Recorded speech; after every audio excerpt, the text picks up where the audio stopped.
السلام علیکم ورحمۃ اللہ وبرکاتہ۔ بسم اللہ الرحمن الرحیم، نحمدہ ونصلی علی رسولہ الکریم، اما بعد۔ حضور صلی اللہ علیہ وسلم کی زندگی سمجھنا سمجھانا یہ ہر مسلمان کا حق ہے، اور یہ ہمارے لیے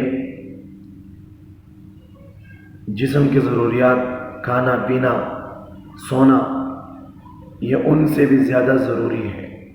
میں یہ نہیں کہتا ہوں کہ آپ کھائیں نہ پیے نہ سوئے، یعنی اگر ہم کھاتے ہیں پیتے ہیں سوتے ہیں یہ ہماری جسمانی ضرورت ہے، اس کے بغیر ہمارے جسم کا گزارا نہیں۔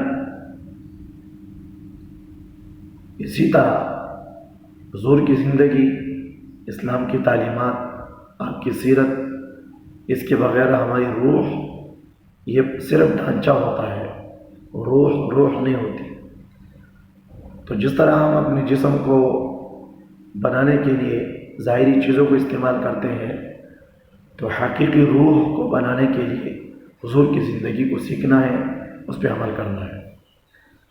دنیا کی چیزوں میں اگر ہم غفلت کرتے ہیں تو ہماری وہ غفلت، اس کا نقصان ہوتا تو ہے لیکن اتنا نہیں، عارضی نقصان ہوتا ہے۔ مثال کے طور پہ رات کو دکان، اس کا شٹر، اس کو تالا لگانا پڑتا ہے، دکان کو بند کرنا پڑتا ہے۔ اگر کوئی شخص شام کو اپنی دکان کھلا چھوڑ دے، غفلت ہے، تو صبح آئے گا تو اس کا سامان نہیں ہوگا، اس کو دنیا کی چیزوں کا نقصان ہوگا۔ ہاں، ہو سکتا ہے کچھ دنوں کے بعد اس کو مال کسی اور جگہ سے ملے، کسی سے قرضہ لے، یہ ایسا نقصان ہے کہ اس کا کوئی نہ کوئی صورت نکل سکتی ہے، عارضی ہے۔ دنیا کی جتنی چیزیں ہیں ہم ہر چیز کی مثال لے سکتے ہیں، لیکن دین سے غفلت، دین کا نقصان یہ حقیقی نقصان ہے، اس کا کوئی موت کے بعد اس کا کوئی بدلنے کی صورت نہیں ہے۔ اس لیے اپنے آپ کو ہمیشہ کی زندگی میں نقصان سے بچائیں۔ آئیے دین سیکھیں، حضور کی زندگی کو سنیں، اس کو ہم پڑھیں، اس پہ عمل کریں۔ ہم اگر پڑھ نہیں سکتے ہیں یا ٹائم نہیں ہے تو 10-12 منٹ کا ایک ویڈیو، ایک کلپ، اس میں حضور کی زندگی روزانہ کے طور پہ بالترتیب بیان ہوتی ہے۔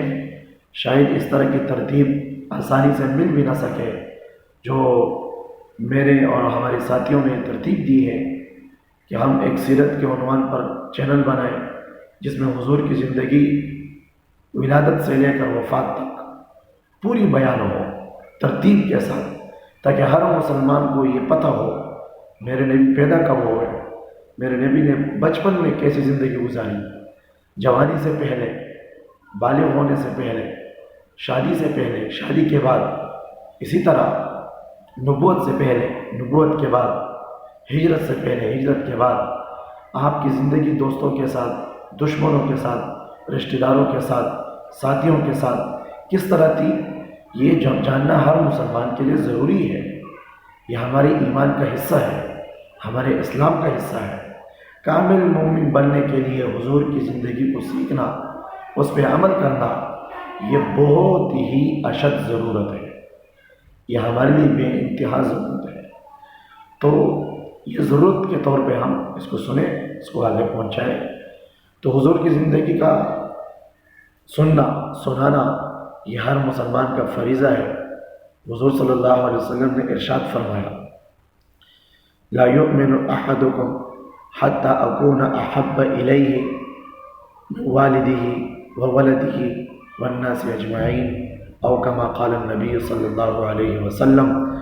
تم اس وقت تک پورا مسلمان نہیں ہو سکتے، تمہارا ایمان اس وقت تک کامل نہیں ہو سکتا جب تک تیری دل میں محبت، میری محبت اتنی زیادہ نہ ہو جائے کہ تمہارے ماں باپ سے، تمہاری اولاد سے، تمہارے مال سے، تمہاری ساری دنیا کے انسانوں سے زیادہ نہ ہو، اس وقت تک تم کامل مومن نہیں ہو سکتے۔ تو محبت صرف زبان کی نہیں ہوتی، محبت کا تعلق دل سے ہوتا ہے، اور محبت کی نشانی اطاعت ہے۔ جیسے ایک شاعر نے کہا، لو كان حبك صادقا لأطعته ان المحب لمن يحب مطيع. اگر تیری محبت اپنی معشوقہ کے ساتھ سچی ہے تو اس کی اطاعت کر، اس لیے کہ جو کسی سے محبت کرتا ہے وہ محبوب کی طریقوں کو پسند کرتا ہے، اس کی اداؤں کو پسند کرتا ہے، اس پہ عمل کرتا ہے. ہم اگر سچی محبت حضور سے کرتے ہیں، اس کی نشانی عمل ہے، اس کی نشانی حضور کی زندگی کے سنتوں کو اپنے سینے سے لگانا ہے.